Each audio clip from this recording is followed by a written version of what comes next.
नमस्ते।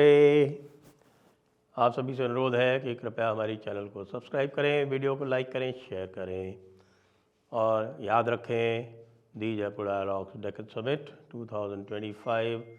जयपुर में 9 सफल वार्षिक सम्मेलनों के बाद जयपुर डायलॉग्स अब एक नई दिशा में कदम बढ़ा रहा है। पहली बार आपकी मांग पर जयपुर डायलॉग्स राजस्थान से सिमोल्लंघन कर रहा है इस वर्ष पुणे में। आइए डेक्कन समिट में, जहां 25 से अधिक जाने माने वक्ता और 5 से अधिक सत्र भारत के सबसे ज्वलंत मुद्दों पर चर्चा करेंगे।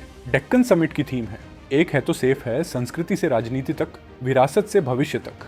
अब नैरेटिव की लड़ाई पूरे भारत में लड़ी जाएगी और इसकी शुरुआत पुणे से होगी। जयपुर डायलॉग्स डेक्कन समिट पुणे में हमसे जुड़े, इस आंदोलन का हिस्सा बने, इतिहास को बनते हुए देखने के लिए तैयार हो जाइए। जय भवानी, जय शिवाजी। तो भाई, दिल्ली चुनाव में केजरीवाल जी जो है वो अपना आपा खो बैठे हैं और अपना आपा खो बैठे हैं। चारों तरफ से यही रिपोर्ट हो रही है कि केजरीवाल स्वयं अपना चुनाव हार रहे हैं और चूंकि केजरीवाल स्वयं अपना चुनाव हार रहे हैं तो इसलिए वो एक तिलक नगर की सीट पर भी दूसरा चुनाव यानी दूसरी सीट पर चुनाव लड़ने की फिराक में हैं। तो भाई, अगर केजरीवाल जी इस तरह से दूसरी सीट पर चुनाव लड़ने के लिए भागेंगे तो फिर आम आदमी पार्टी का जो विजय का स्वांग है उसका क्या होगा?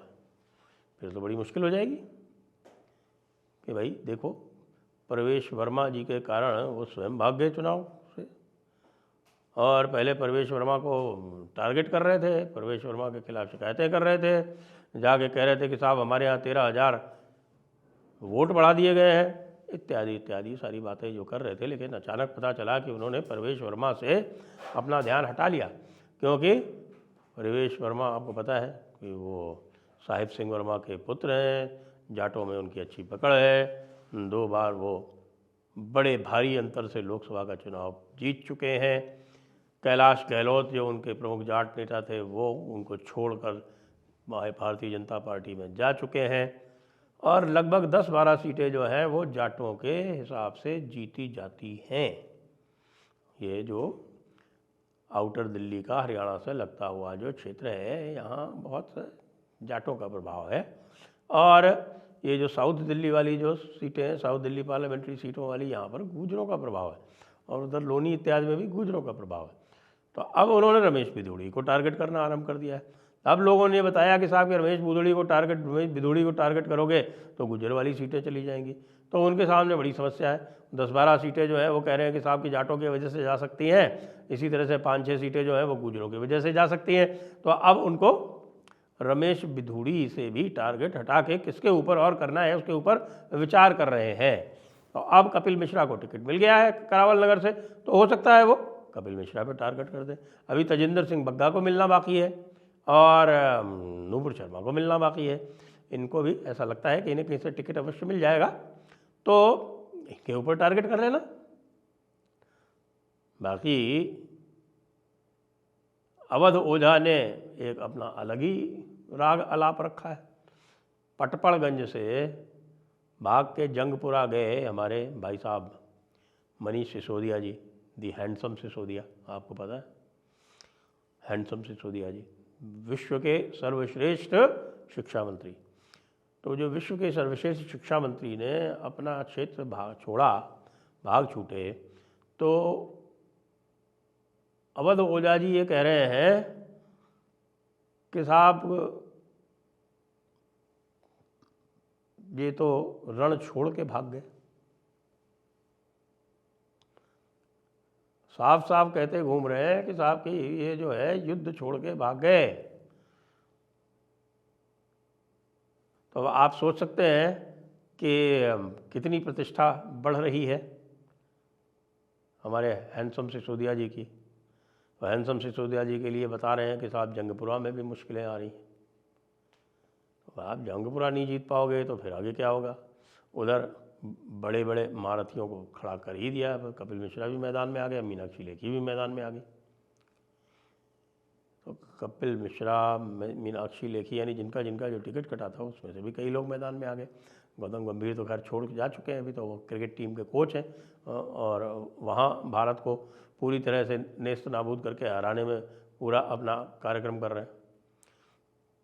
दूसरी तरफ जो नैरेटिव शैरेटिव बने थे वो भी टूट रहे हैं। एक बड़ा मामला हुआ है जिसमें ये पूरा जो आज तक बना हुआ था नैरेटिव ब्राह्मणवाद का, दलित दमन का, वो सब एक फातिमा शेख वाले किस्से से जो है वो ध्वस्त हो गया है। और कुछ हुआ या हुआ हो या ना हुआ, आप ये दिलीप मंडल को जानते हैं जिसका हम लगातार विरोध करते रहे हैं, लेकिन दिलीप मंडल को जो भारतीय जनता पार्टी ने सम्मिलित करके और उसका उपयोग किया है वो बड़ा ज़बरदस्त है। उसने स्वयं ने कन्फेस कर लिया कि फातिमा शेख का झूठा कैरेक्टर उसने गढ़ा था।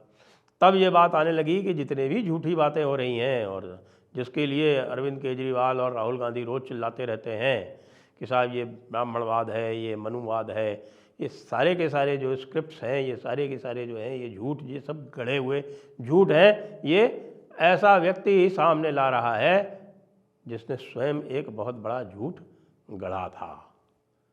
तो वो पूरा का पूरा जो नैरेटिव बन गया था लोकसभा चुनाव में, और जिसमें ये कहा जा रहा था कि साहब कि देखिए आरक्षण समाप्त कर दिया जाएगा, दलितों के प्रति अत्याचार होंगे, ब्राह्मणवाद हावी है, इत्यादि इत्यादि, वो भर भरा के गिर पड़ा है। तो केजरीवाल को और भी अवलंब नहीं मिल रहा है, उनको पता नहीं चल रहा है कि अब आगे यदि चुनाव चलाना है तो किस बिना पर चलाना है।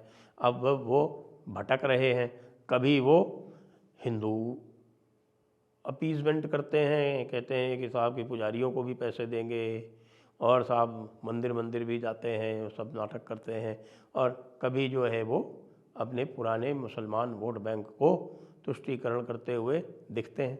समस्या ये हो गई है पिछले कुछ दिनों से कि मुसलमानों का जो भी वोट बैंक है वो पूरी तरह से चला गया कठमुल्लों के हाथ में। और कठमुल्लों को केवल यह पर्याप्त नहीं है कि आप मुसलमानों की मदद करें, उनके लिए ये उतना ही आवश्यक है कि आप उनकी ही तरह, जैसा उनकी किताबों में लिखा हुआ है, जो उनकी किताबों में लिखा हुआ है, भाई आप चाहते हैं कि मैं उसका रेफरेंस दूं तो आप रेफरेंस ले लीजिए। ये है सूरत अल-माइदा 82 5.82 कुरान मजीद, जो ये कहती है कि साहब के जो मुशरिक हैं और जो यहूदी हैं वो मुसलमानों के दुश्मन हैं। तो ये जो दुश्मनी है, जब तक ये स्पष्ट रूप से केजरीवाल नहीं प्रकट करते हैं तब तक उनको मुसलमान वोट भी मिलना जरा दुष्कर है। ये दुश्मनी राहुल गांधी ने समझ रखी है। उनके जो है कम्युनिस्ट प्रोपेगेंडिस्ट हैं और उनका पूरा का पूरा जो थिंक टैंक है वो कम्युनिस्टों से भरा हुआ है। तो ये उनको बात समझ में आती है कि साहब मुसलमानों की जिनसे दुश्मनी है उनके साथ आपको भी दुश्मनी रखनी पड़ेगी, उसी तरह की बातें करनी पड़ेंगी, कुछ न कुछ बकवास करनी पड़ेगी, तब जाके मुसलमान वोट जो है, आजकल का मुसलमान वोट, ये मुसलमान वोट जो है वो 30 साल पहले का मुसलमान वोट नहीं है। ये मुसलमान वोट वो है जो उसी को वोट देगा जो जहर उगले हिंदुओं के विरुद्ध और कुछ ऐसे काम करे जो पूरी तरह से ये दिखे कि साहब कि हाँ ये व्यक्ति जो है ये वोटों के लिए मुसलमान बनने को तैयार है। अब इस कसौटी पर भाई बड़ा मुश्किल हो रहा है। ये तो है, देखिए अगर राहुल गांधी ना हो, राहुल गांधी को आप दिल्ली के चुनाव से हटा दें, लेकिन ये हो नहीं सकता। अब कह रहे हैं कि साहब राहुल गांधी जो है वो रैली करने जा रहे हैं। अगर वो रैली करेंगे तो जो उल्टी पुल्टी बातें करेंगे उससे वो हिंदू वोट को तो पूरी तरह से हटा ही देंगे, लेकिन हो सकता है कुछ मुसलमान उनके साथ आएँ, जितने हैं उतने भी ना आए, क्योंकि आखिरकार उनके लिए ये भी महत्वपूर्ण रहता है कि भाई हमारा वोट जो है वो व्यर्थ तो नहीं जा रहा है। नहीं तो जो उठाया था अजय माकन ने और संदीप दीक्षित ने, जिस तरह से कांग्रेस का चुनाव उठाया था, उससे ये लग रहा था कि भाई हाँ इस बार जो उनके जो 4% वोट रह गए थे वो 4 से बढ़ के कम से कम 10-12 तो हो सकते हैं। 10-12 तभी होंगे जब मुस्लिम वोट एक मुश्त उनकी तरफ जाए, एक मुश्त नहीं भी जाए तो उनका जो एक सब्सटेंशियल परसेंटेज है वो उनकी तरफ जाए। भाई 20-22% मुस्लिम वोट है दिल्ली में, और ये 20-22% अगर एक मुश्त चला जाता है केजरीवाल की तरफ तब वो पहुंच जाता है बहुत ऊंचे पे। तो ये स्थिति देखते हुए भाई केजरीवाल जी जो हैं वो एक तरह से बड़े निराश हो रहे हैं। इसीलिए उन्होंने तिलक नगर में दूसरी सीट पर नॉमिनेशन फाइल करने का निश्चय कर लिया है। आतिशी को वो स्वयं हराना चाहते हैं, ये भी दिख रहा है साफ कि भाई आतिशी को जब उन्होंने कह दिया कि ये काम चलाऊ मुख्यमंत्री है तो उसके बाद फिर वहाँ क्या बचता है, असंभव सा कार्य हो गया फिर तो दिल्ली का चुनाव अच्छा चल रहा है।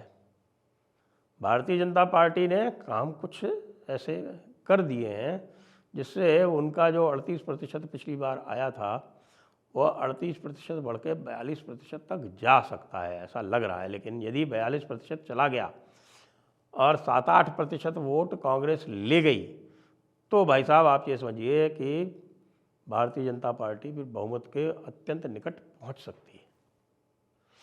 एक जो मिडिल क्लास वोट हुआ करता था, जो विधानसभा चुनाव में केजरीवाल को मिला करता था और लोकसभा चुनाव में मोदी को मिला करता था, उसमें काफ़ी इस समय जो है वो ऊहापोह है। और यही एक सेक्शन है जिसको कि जो भ्रष्टाचार के आरोप इत्यादि जो लगे हुए हैं, और ख़ास तौर से अब जो ये एक CAG की रिपोर्ट आ गई है जो 2200 करोड़ 2236 करोड़ का जो एक उन्होंने कंप्यूटेशन दे दिया है एक्साइज पॉलिसी से जो नुकसान हुआ सरकार को, उसको इन चीज़ों से अंतर पड़ता है। जो बैंक हैं उनको नहीं पड़ता, लेकिन ये जो मिडिल क्लास वोटर है इसको अंतर पड़ता है। ये मिडिल क्लास वोट जो था वो पूरी तरह से केजरीवाल के साथ था, इसमें बहुत बड़ा क्रैक इस बार आया है। इसलिए दिल्ली चुनाव न केवल रोचक होंगे, कांटे के होंगे, और बहुत कुछ इस पर डिपेंड करेगा कि राहुल गांधी जो हैं कांग्रेस की ऐसी तैसी करते हैं या नहीं करते हैं। जय हिंद, जय भारत, वंदे मातरम।